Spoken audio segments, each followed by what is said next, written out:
Hello everybody, my name is Kyle Kalk, and welcome to my Project 4 video review for ASD 1307. I'm going to start off by talking about what went better this week, and to be honest, pretty much all of the coding went fairly smoothly. Getting everything on Cloudant went wonderful, so I had no issues there. The only thing that didn't go so well was my display. It took me a couple hours to get done over the weekend. It was giving me a little bit of a hassle. But once I got that done, pretty much everything else fell into place. The edit was the only other thing, and that was mostly because I just forgot to add the key into my form as a hidden field. But once I got that sorted out, everything went perfectly fine. And the reason the key was the issue is because the view didn't have any idea how to sort the information, so you click on it, well, nothing's going to pop up because as far as the view is concerned, it doesn't exist because there is no key attached to it. The skills I used from previous courses was VFW, our CRUD application of course, and as well as week 2 of ASD, since it was still nice and fresh in my head.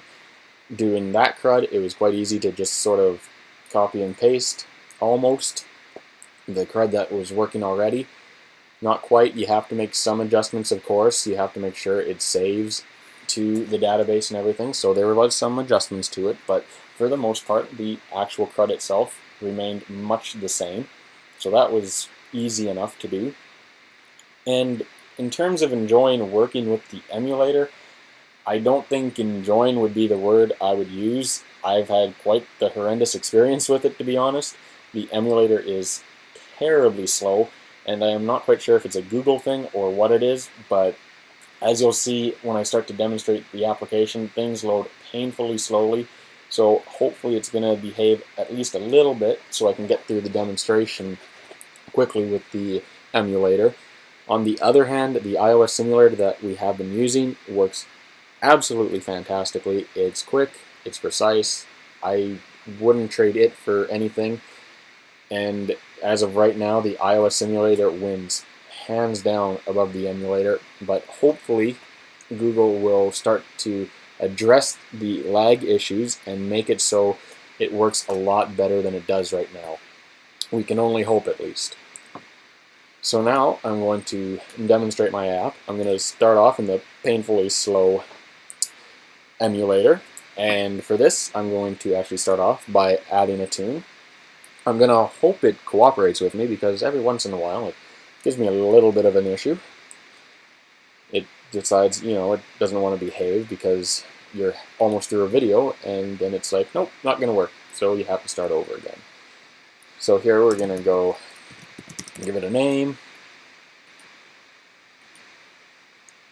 As it very slowly goes in, we'll go tune to view 2. Server name, and if you're anyway familiar with World of Warcraft, all these are going to make perfect sense to you on the form. The race, whatever it is, if it pops up eventually, here we go, finally. So as you can see, the emulator is absolutely dreadful when it comes to the speed in which it does things. As you can see, I selected something that still takes some time. Class will come in, we'll hopefully select, nope, I guess it's going to do roll first, so we'll go DPS, I suppose, hopefully. There we go, DPS. Now let's try and get the class here. There we go, it's going to pop up eventually. Go Warlock. Once that goes away, we'll select a specialization. There we go, we'll say Astro. Now I would use the slider, but the last time I did the video, it took an absolute age to do anything, so I'm going to hope this is going to work a lot better. So put in level 90, there we go. And I'll just add in an item level for the sake of adding it in, but the rest of it I'm going to leave blank since this is taking a long time to fill in, just due to the emulator. So once you're done, you click Add My Character. Your data has been saved. Okay, fantastic. We can be done with this form. I do have it reload to the form again though, in case the user would like to add in another tune. As you can see there, it actually showed the top of the index page first, because of the loading issue that is within the emulator. So now if we go back to home,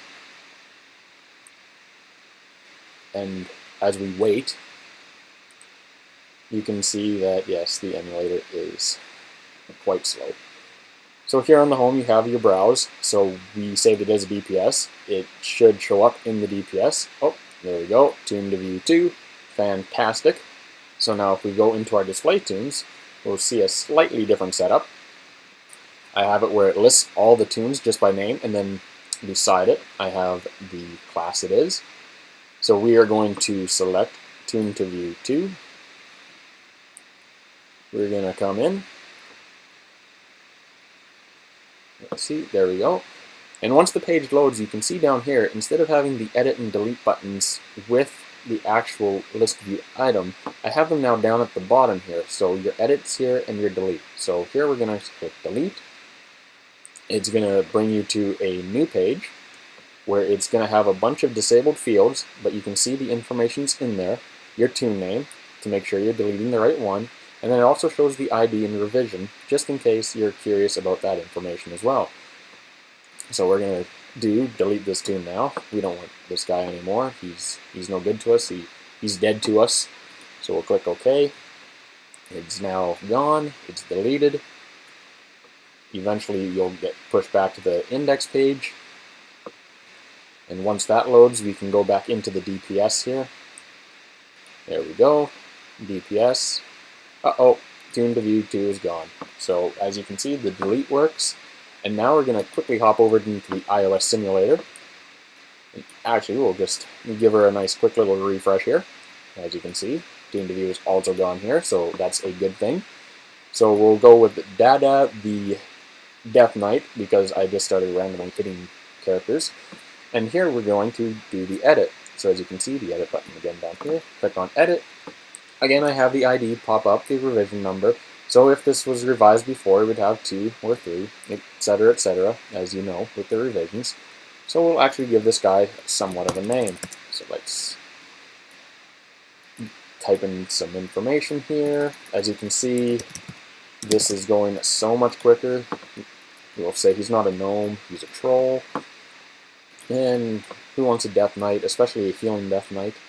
So we'll make him a priest. We'll keep him a healer. Specialization. Holy. You come down, item level. Let's show off his stuff. He has quite the high item level. Professions, tailoring, any additional information. As you can see there, I heal all the noobs. You click edit tune, your tune information has been edited, and you're popped back out into the index page, again loading so much quicker. And now if we go into healer, you come down, well, we have a rogue healer too. But here you can see our Dada is now Vanessa on Stormrage, and all the information we just entered is there. So to confirm this, you come down, look, no more Dada, display tunes, that's gone, in its place is Vanessa. So if we click on her again, and go into edit, once again, you see all the information, and now you can see the revision number is 2, so it did take the last time. So that is a good thing. So we'll go back to home, and as you can see, everything displays correctly. All the displays here work. If I really want to, I can clear all of it. It does come up with a confirm. Click OK. Everything's been deleted. Goodbye information. And as you can see, the delete works for single and everything. Thank you everyone. As you can see, I have the CRUD, the create, read, update, and delete working. I hope you all had a fantastic month, and thank you for watching my video. Take care.